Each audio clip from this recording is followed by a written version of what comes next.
Hardly anybody talks about losing a parent while living full-time on the road.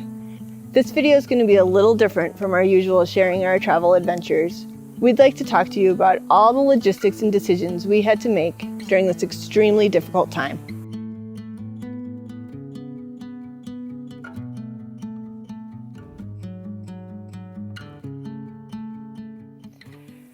Oh, this is a video I don't want to make. At the end of May, my dad suffered a major heart attack. He was helicopter flown to a nearby hospital that had a cath lab and put in the ICU so they could monitor him. I woke up to the text update of all that had happened overnight and immediate tears. I can feel there is somebody here. I felt paralyzed. I worried for my dad that he had been in so much pain, and I didn't know if I needed to jump on the next plane or not. And he's watching.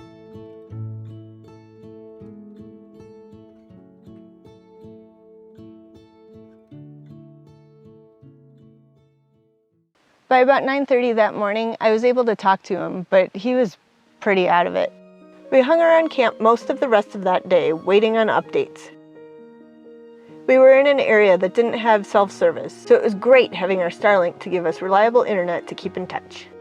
By that afternoon, things had quieted down. Megan's dad was still in the ICU, but seemed stable.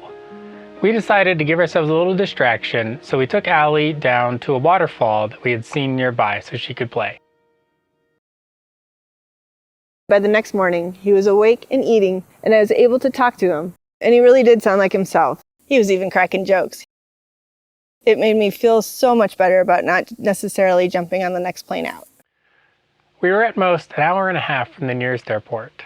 We decided to stay put and wait out his stay in the ICU for a few days.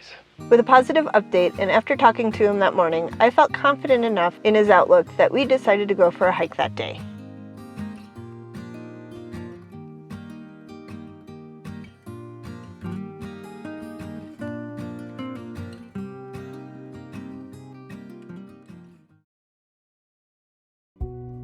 A couple days in, and things took a turn for the worse. He was really uncomfortable, and he didn't seem to want anyone around.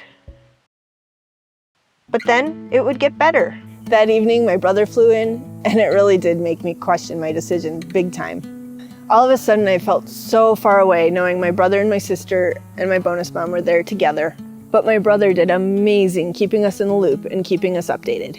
The updates from the doctors was encouraging, and the medical staff all seemed pretty confident that what was happening was pretty normal after a heart attack. We had errands to do, so we packed up and headed into town. While there, we discussed continuing forward on our path, but Megan voiced that it would stress her out if we went too remote, so we decided to find another spot about an hour and a half outside of town. I appreciated Jordan trying to keep our lives fairly normal. It's actually pretty funny.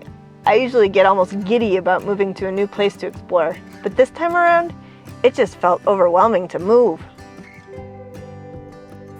That whole next week, he stayed in the ICU, being monitored by the doctors. I sure learned a ton about what happens to the body in the aftermath of a heart attack.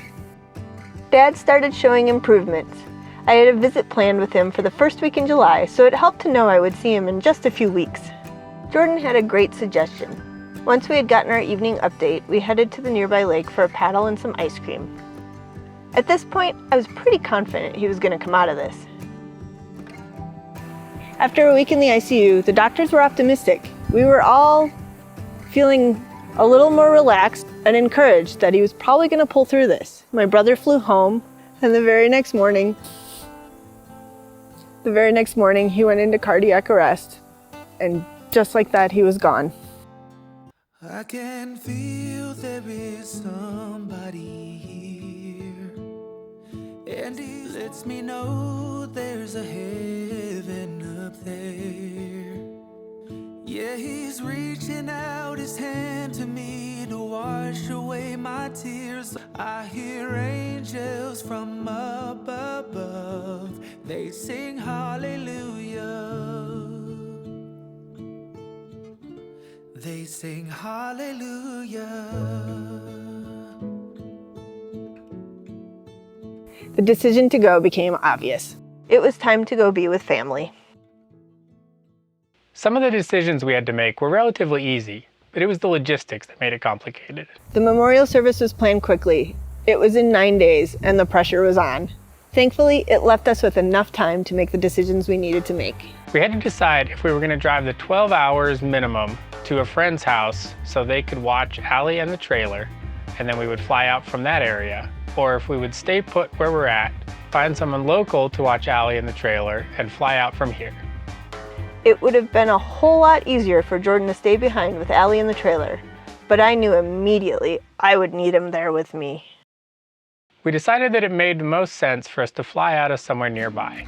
We had a couple of airports to choose from to fly out of, and a few airports to choose to fly into. Once we chose an airport, that designated the route we would take to get there. More importantly, it gave us a destination to look for a pet sitter for Allie and a safe place to park the trailer. For Allie, we reached out to a couple kennels and looked into pet sitters. For finding a place to park, we looked at Craigslist and Facebook Marketplace, storage units, campgrounds. Very few got back to us, and the ones that did were not ideal. Ultimately, the last-minute nature of it really made it so we just weren't getting the kind of responses that we wanted. Just 4 days before we flew, we reached out to a friend, and they happened to have family that was willing to let us park our trailer at their house and watch Allie. For a few days there, it felt like our lifestyle was a burden, but then the flexibility and the freedom kicked in, and oh, thank goodness we were able to get to these friends. I finally felt like I could breathe knowing we had a solution. With these major decisions taken care of, all we really had left was parking at the airport, figuring out transportation upon arrival, and because we were 2 hours from the airport and our first flight was pretty early, whether or not to get our first hotel in years. It was surprising to us how difficult it was to get all these decisions to line up in such a short period of time. We are so grateful that it all worked out and I could be at my dad's memorial service. I certainly didn't intend to take so many weeks off of making videos, but creativity kind of takes a back burner when you are on the emotional roller coaster of grief. I never expected to lose a parent while living full-time on the road. It still feels so surreal.